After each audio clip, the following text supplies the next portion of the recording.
ഏറ്റവും പ്രധാനപ്പെട്ട വാർത്തയാണ് മാതൃഭൂമി ന്യൂസ് ഈ നിമിഷം പുറത്തുവിടുന്ന മാതൃഭൂമി ന്യൂസ് ബിഗ് ബ്രേക്കിംഗിലേക്കാണ്. ശബരിമലയിൽ കൂടുതൽ സ്വർണ്ണക്കൊള്ള നടന്നു എന്ന സംശയം ബലപ്പെടുകയാണ്. ഉപക്ഷേത്രങ്ങളിൽ നടന്ന സ്വർണം പൂശലിനിടെ മോഷണം നടന്നു എന്നാണ് സംശയിക്കുന്നത്. കന്നിമൂല ഗണപതി, നാഗരാജാവ്, മാളികപ്പുറം എന്നീ ഉപക്ഷേത്രങ്ങളിൽ സ്മാർട്ട് ക്രിയേഷൻ സ്വർണം പൂശിയതായി അവകാശവാദം ഉന്നയിക്കുന്നുണ്ട്. 1998 മാളികപ്പുറം ഒഴികെയുള്ള ഉപക്ഷേത്രങ്ങളിലെ കലശങ്ങളിലാണ് സ്വർണം പൊതിഞ്ഞത്.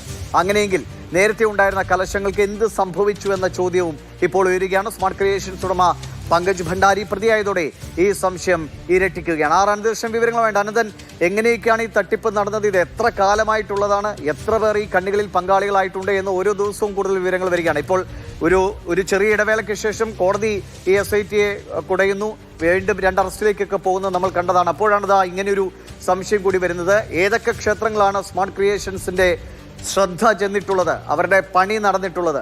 അത് ഈ തട്ടിപ്പിലേക്കും അല്ലെങ്കിൽ അവിടുത്തെ യഥാർത്ഥ വസ്തുക്കളെ മറിച്ച് മറ്റൊരു വസ്തു അവിടെ സ്ഥാപിക്കുന്നതിലേക്കുമാണോ പോയത്?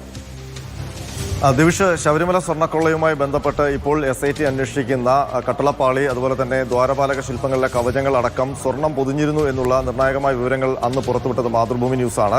ഇതുമായി ബന്ധപ്പെട്ട് ഈ 98 വിജയ് മല്യ സ്വർണം പൊതിഞ്ഞിരുന്ന പാളികളാണ് 2019 ഉണ്ണികൃഷ്ണൻ പോറ്റിയുടെ നേതൃത്വത്തിൽ എടുത്തുകൊണ്ടുപോയി സ്മാർട്ട് ക്രിയേഷൻസിൽ സ്വർണം പൂശി പുതുതായി തിരികെ കൊണ്ടുവന്നത് എന്നുള്ള വിവരം മാതൃഭൂമി ന്യൂസ് ആയിരുന്നു പുറത്തുവിട്ടിരുന്നത്. അന്ന് തന്നെ മാതൃഭൂമി ന്യൂസ് ഈ സ്വർണ്ണക്കൊള്ളയുടെ പിറകിൽ സ്മാർട്ട് ക്രിയേഷൻസിന് പങ്കുണ്ടോ എന്നുള്ള സംശയം പ്രകടിപ്പിച്ചിരുന്നു. അങ്ങനെ ഉണ്ടാവാനുള്ള സാധ്യതയിലേക്ക് വിരൽ ചൂണ്ടുന്ന ഒട്ടനവധി തെളിവുകൾ സ്മാർട്ട് ക്രിയേഷൻസിനെതിരെ മാതൃഭൂമി ന്യൂസ് പുറത്തുവിടുകയും ചെയ്തിരുന്നു. മാത്രമല്ല, സ്മാർട്ട് ക്രിയേഷൻസും അവരുടെ സഹോദര സ്ഥാപനമായ ഈ ആന്റിക് ശില്പങ്ങൾ വിൽക്കുന്ന മന്ത്ര ക്രിയേഷൻസ് എന്ന സ്ഥാപനങ്ങളും തമ്മിലുള്ള ബന്ധവും അതിന്റെ ഹൈദരാബാദ് കണക്ഷനും ചെന്നൈ കണക്ഷനും ഒക്കെ നമ്മൾ അന്ന് പറഞ്ഞിരുന്നതാണ്. ഇതുവരെ നമുക്കറിയാം, ഇപ്പോൾ ഈ സ്വർണ്ണക്കൊള്ളയുമായി ബന്ധപ്പെട്ട് മറ്റൊരു സംശയം അല്ലെങ്കിൽ മറ്റൊരു വിവരം കൂടിയാണ് മാതൃഭൂമി ന്യൂസ് പുറത്തുവിടുന്നത്. ഇത് സംബന്ധിച്ച് അന്വേഷിച്ച് കൃത്യത വരുത്തേണ്ടത് ഇപ്പോൾ നടത്തുന്ന SITയും കോടതിയും ഒക്കെയാണ്. ഏതായാലും ഇതുവരെ നമുക്കറിയാവുന്ന ഒരു കാര്യമുണ്ട്. ശബരിമലയിൽ സ്വർണ്ണക്കൊള്ളയുമായി ബന്ധപ്പെട്ട് പറഞ്ഞു കേൾക്കുന്ന സ്മാർട്ട് ക്രിയേഷൻസ് എന്നുള്ള പേര് അവരിപ്പോൾ പ്രതിപട്ടികയിലാണ്. ഇതുവരെ പ്രതിപട്ടികയിലല്ലായിരുന്നു. കഴിഞ്ഞ ദിവസം സ്മാർട്ട് ക്രിയേഷൻസിന്റെ ഉടമ പങ്കജ് ഭണ്ഡാരിയെ SIT അറസ്റ്റ് ചെയ്തിട്ടുണ്ട്. നമുക്ക് അറിയാവുന്ന വിവരം വെച്ച് സ്മാർട്ട് ക്രിയേഷൻസ് ശബരിമലയുമായി ബന്ധപ്പെടുന്നത് 2019 മുതലാണ്. അതായത് ഉണ്ണികൃഷ്ണൻ പോറ്റിയുടെ നേതൃത്വത്തിൽ ഈ ശബരിമലയിലെ പുതിയ സ്വർണ്ണവാതിലും കട്ടളപ്പാളി പുതിയതായിട്ട് നിർമ്മിച്ച് നൽകുമ്പോൾ അത് നിർമ്മിച്ച് സ്വർണം പൂശിയത് ചെന്നൈ സ്മാർട്ട് ക്രിയേഷൻസിലാണ് എന്നാണ് ഇതുവരെ നമുക്കറിയാവുന്ന കാര്യം. അപ്പോൾ 2019 ഈ വാതിലിന്റെ നിർമ്മാണവുമായിട്ടാണ് സ്മാർട്ട് ക്രിയേഷൻസ് ശബരിമലയിൽ എൻ്റർ ചെയ്യുന്നതാണ് എന്നാണ് ഇതുവരെയുള്ള വിവരം.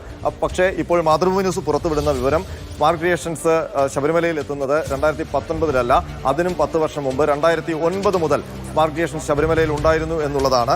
അതിന്റെ തെളിവായി സ്മാർട്ട് ക്രിയേഷൻസ് തന്നെയാണ് ആ അവകാശവാദം ഉന്നയിക്കുന്നത്. സ്മാർട്ട് ക്രിയേഷൻസ് 2011 ഏപ്രിൽ 6 അവരുടെ ഫേസ്ബുക്ക് പേജിൽ ഒരു പോസ്റ്റ് ഇട്ടിട്ടുണ്ട്. അതായത് ശബരിമലയിൽ ഒരുപാട് ഈ സ്വർണം പൂശൽ പരിപാടികളുമായി ഞങ്ങൾ സഹകരിക്കുന്നു എന്ന് പറഞ്ഞിട്ടാണ്.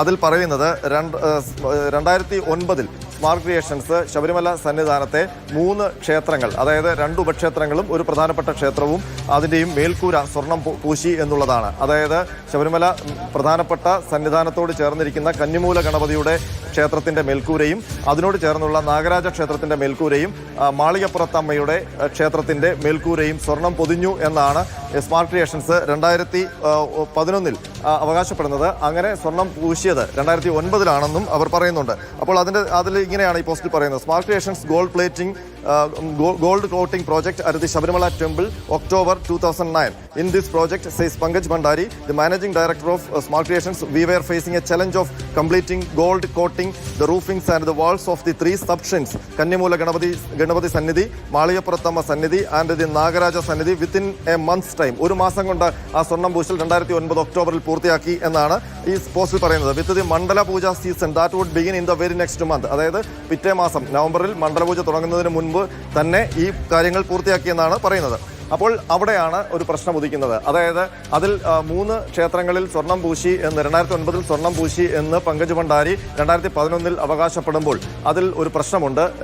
ഈ പ്രത്യേകിച്ച് കന്നിമൂല ഗണപതി ക്ഷേത്രത്തിലും നാഗരാജ ക്ഷേത്രത്തിലും. കാരണം 1998 വിജയ് മല്യ ശബരിമല സന്നിധാനത്തെ പ്രധാന ശ്രീകോവിൽ സ്വർണം പൊതിയുമ്പോൾ അതിൻ്റെ കൂടെ കന്നിമൂല ഗണപതിയിൽ ശ്രീകോവിലിൻ്റെ മേൽക്കൂരയിലെ കലശവും നാഗരാജ ക്ഷേത്രത്തിലെ കലശവും സ്വർണം പൊതിഞ്ഞിരുന്നു. അത് അന്നത്തെ രേഖകളിൽ കൃത്യമാണ്. കാരണം ഈ രേഖകളായിരുന്നു അന്ന് മാതൃഭൂമി ന്യൂസ് പുറത്തുവിട്ടിരുന്നത്. ഈ ശബരിമലയിൽ ദ്വാരപാലക ശില്പങ്ങളിലും വാതിലിലും ഒക്കെ ഉണ്ടായിരുന്നത് സ്വർണമായിരുന്നു എന്നുള്ളതിന്റെ. അപ്പോൾ അതേ ലിസ്റ്റിൽ 1, 2, 3, 4, 5, 6, 7, 8, 9 അങ്ങനെ 9 ഇടങ്ങളിൽ സ്വർണം പൊതിഞ്ഞു എന്ന് പറയുന്ന വിജയ് മല്യയുടെ ലിസ്റ്റിലെ 9ാമത്തെ സ്ഥാനത്ത് 5 numbers of kalasham including the Kannimoola Ganapathi and Nagaraja kalasham hand over to the officer in charge at Sabarimala എന്നാണ് പറയുന്നത്. അന്ന് ഈ 5 കലശങ്ങളിലായി 1154.930 ഗ്രാം, അതായത് ഒരു 144 പവനെങ്കിലും സ്വർണം ഈ കലശങ്ങളിൽ ഉണ്ടായിരുന്നു എന്നുള്ളതാണ്. അപ്പോൾ